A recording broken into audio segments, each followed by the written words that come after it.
Thank you, everyone, for continuing to join us for this 24-hour tribute to Tim Bergling.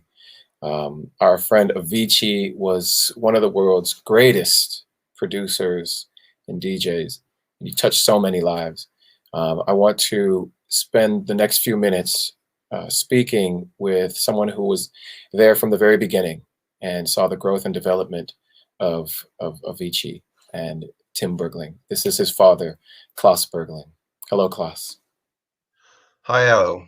How are you? I'm great, and I'm so grateful to have you join us and share some words about Tim for this tribute. I know today is a very it's a very solemn day for you and your family, and I want to once again say how sorry I am for your loss, and how important Thank you. Tim was to me and the talents that he shared that gave me such a huge song with Wake Me Up. Tim also left behind millions of fans and from every corner of the world, and our tribute today is testament to his beautiful fans and seeing how he engaged. Um, you know, their story is my story, is his story. So I would like just to get from Thank you very you. much, Aloe. Thank you very much. I mean,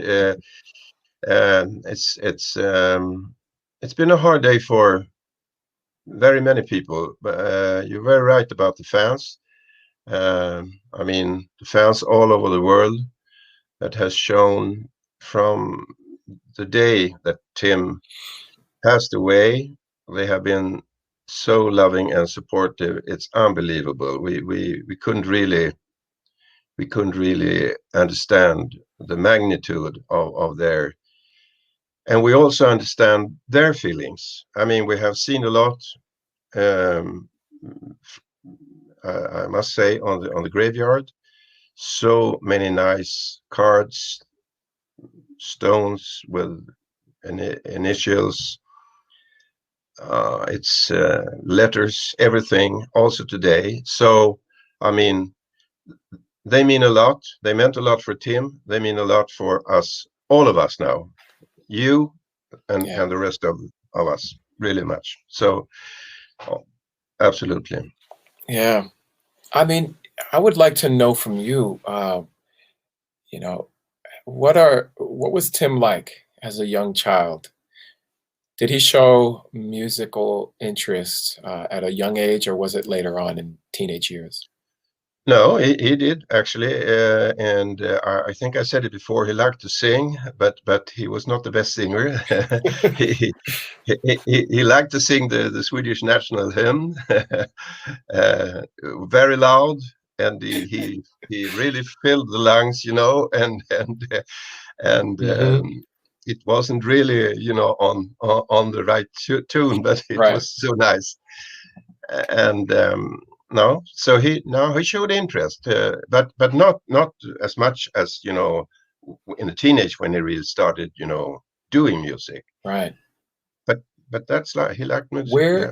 where did he get the computer that he was using to make the music? Was it his own computer, or was he borrowing, yours or someone else? I think he got very early his own He computer. got his own computer Yeah, early, yeah, yeah. He was an expert on getting us getting you to buying buy him things. things. Yeah, absolutely. He had a good equipment, at least when he started. Really, from the Mhm. beginning, we were quite, restrictive, but later on, yeah. Yeah. And So was he spending, did you start to notice him spending a lot of time in his bedroom just making music? Would he play sports, or would he play video games or other things? he played video games, and I understand from his friends he was very good at one of these big games at the time, and I think he had some kind of record, Wow. and which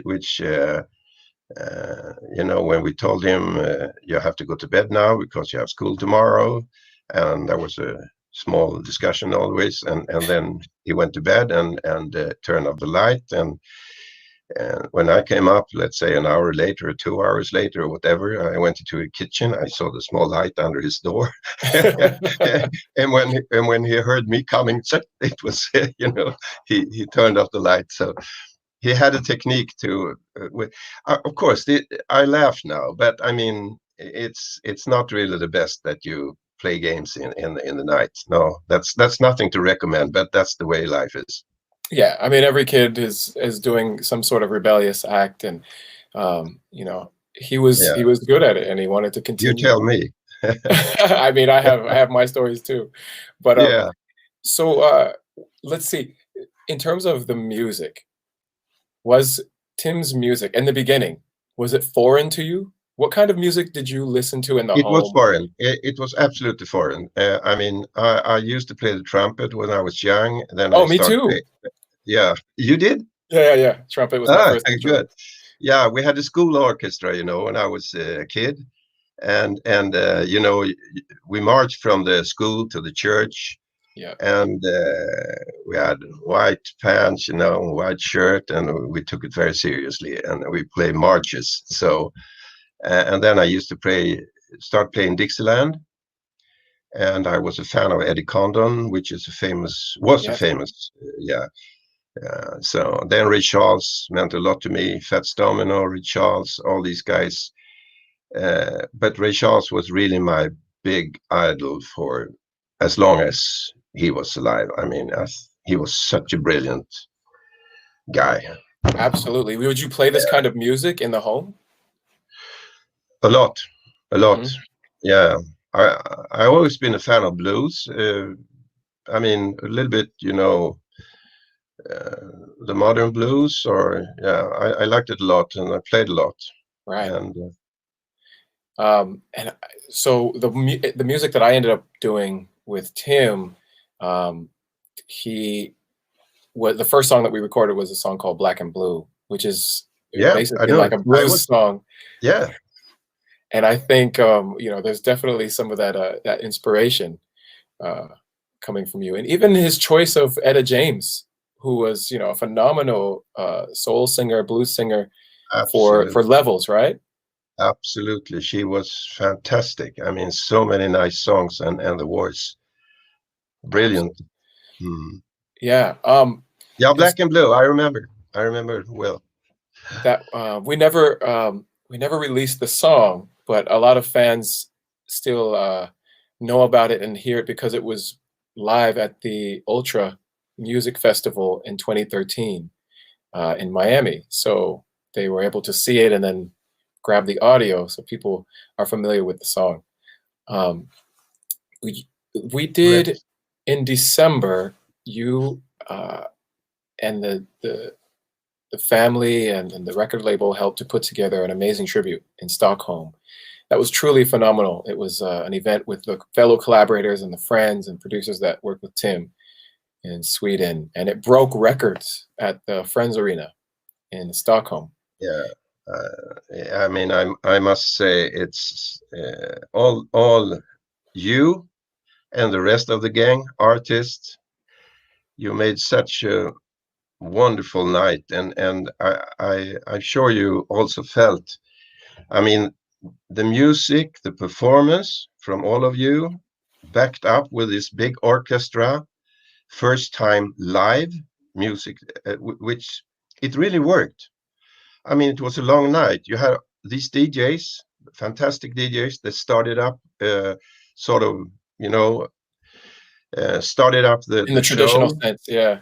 Yeah, and then the 2 hours with you and your colleagues that made just such a fantastic night, and you all your performances fee you donated to the foundation. So I mean, Yeah. you really did a very, very fantastic job that night, and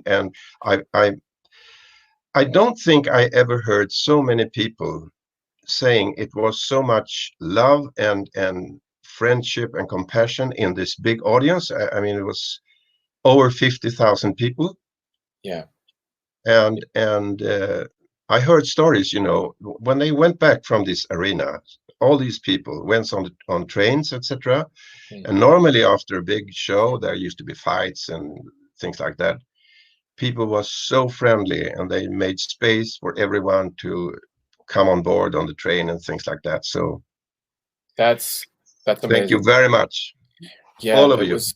Yeah, for sure. It was all our pleasure to be part of that. Yeah, So the foundation, um, the Tim yeah, Bergling Foundation, was created by you and your wife yes, um, after Tim's passing, yeah, and the foundation is advocating for the recognition of suicide as a global health emergency, and to remove the stigma attached around discussing mental health issues. Really important that um, the foundation can stand in honor of Tim, but also to help those who have mental health issues and to help prevent yeah. suicide.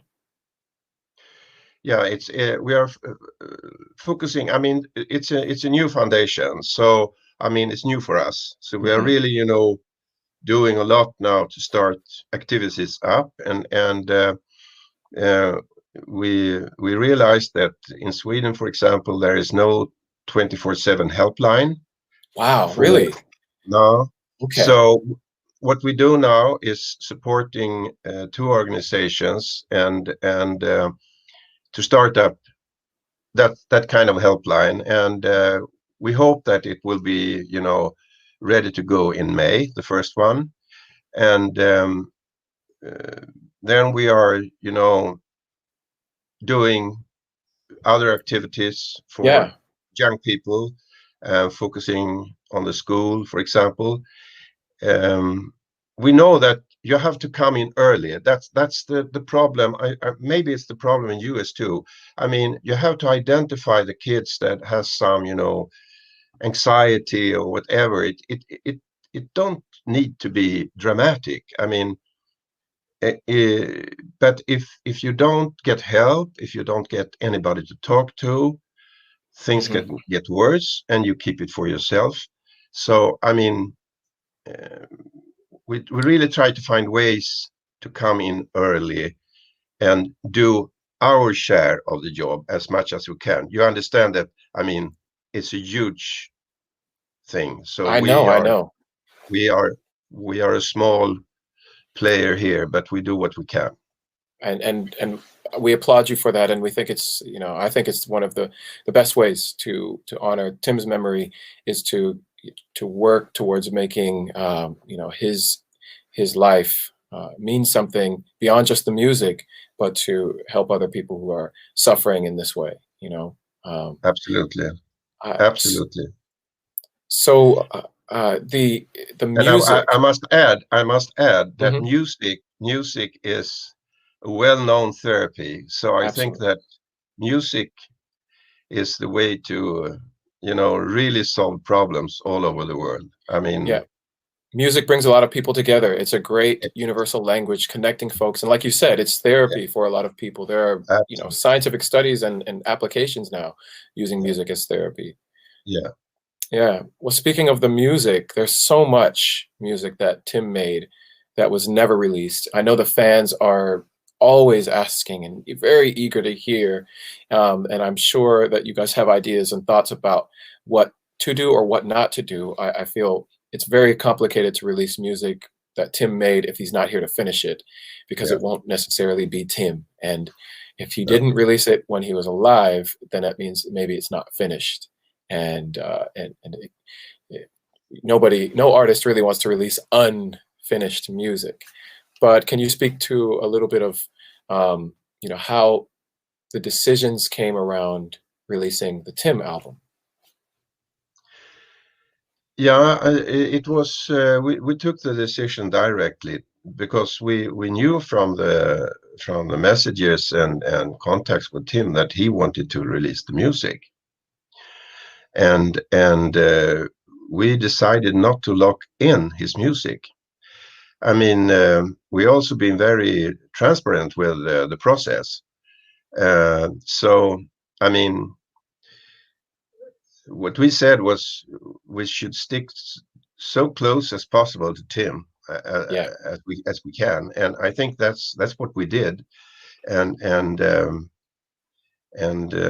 of course it's a decision that can be criticized from somebody, but someone and or so, but that's life. I think that m- most of the reactions we got are very, very, very positive. Yes. Yeah. I agree. And you were part of it, so you know, you know, Yeah. yeah, I know. and And in my part, you know, the song was written and recorded already. And so all I had to do was come in and do the vocal. And so it is absolutely the sound and feeling that Tim would have expected when to release. Um, yeah, I'm sure. I'm sure. so You did a fantastic job, Aloe. So I mean, and your song is really the one that should be there. So I mean, we are yeah, very grateful for that. well, thank you. I'm very grateful for you taking this time and sharing your memories and experiences with Tim. Um, you know, hopefully we get a chance to do this again at some point in the future, where the entire world can come online to hear you speak of your memories of Tim. Um, but thank you so much, Klas. It's been a pleasure. Thank you, Aloe. Thank you, Aloe. And I think it's relaxing to talk with you. I don't feel tensed at all. I always a little bit nervous, you know, when Yeah, for things like this, but it was a good minutes with you, Aloe. Thank you thank very much. you. And you notice Likewise. that we are in quarantine, so I'm not allowed to go to the. Well, that's why I wear my hat, so nobody can see. Okay, thank you, Aloe, Yeah. Thank you and so all much. and all the Bye. other great artists also that been on the Avicii tribute concert and the records during the years. So fantastic, everything. Thank you so much. Oh, it's our pleasure. Thank you. Bye. Bye-bye.